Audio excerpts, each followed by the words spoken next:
जगन्नाथपुरी का नाम सुना आपने?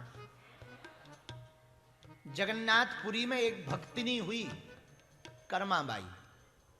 आह, बड़ी प्यारी भक्तिनी भाई, नाम था उसका कर्माबाई।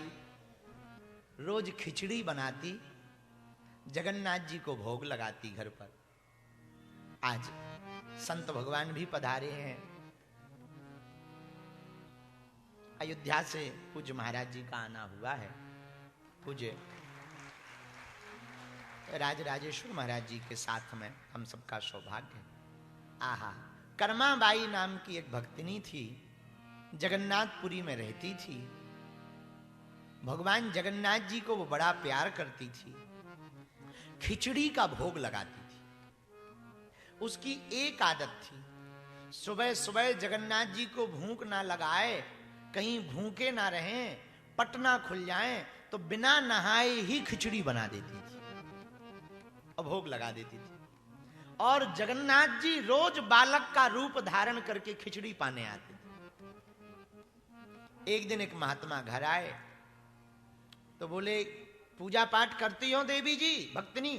हाँ महाराज, आपकी कृपा से जगन्नाथ जी की सेवा कर लेते हैं, ज्यादा पूजा पाठ तो नहीं जानते, खिचड़ी बना के भोग लगा देते हैं। पर एक भूल हो जाती है, क्या? हम नहाते नहीं बनाते समय, बाद में नहा लेते हैं। फिर ये लगने लगता नहाएंगे लेट हो जाएंगे, छोटे से हैं जगन्नाथ जी, भूखे रह जाएंगे। सत्य घटना बता रहे हैं हम आपको, हम अपनी बात नहीं बता रहे। हम पुस्तक भी लेके आए, भक्तमाल में ये कथा आई हुई है।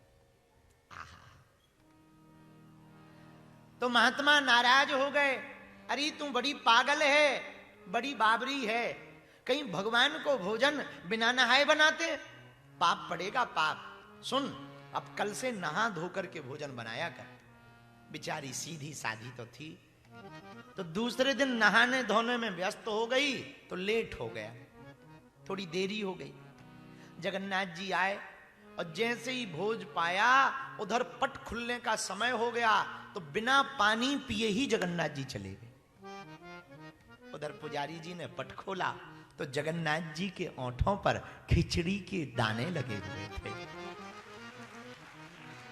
तो पुजारी जी ने पूछा, ठाकुर जी, पहले के जमाने में तो ठाकुर जी से अंतरंग बात होती थी, अंतस मन में ऐसा, जो भक्त होंगे वो समझेंगे हमारी बात को, कि जवाब भले ही ना मिले, मन में ही प्रश्न उठते हैं और मन में ही उत्तर आते। तो जगन्नाथ जी से पुजारी जी ने पूछा, ठाकुर जी ये खिचड़ी कहां से आई? रात को किसी ने पट खोले क्या, या कोई मामला है? तो ठाकुर जी बोले, पुजारी जी क्या बताएं, एक हमारी यहां भक्तनी रहती है कर्माबाई, उसको काऊ बाबा ने ऐसा कह दिया कि नहा धो के बनाओ। उस चक्कर में आज वो देर हो गई और हमने खिचड़ी तो पाली, पानी नहीं पी पाए।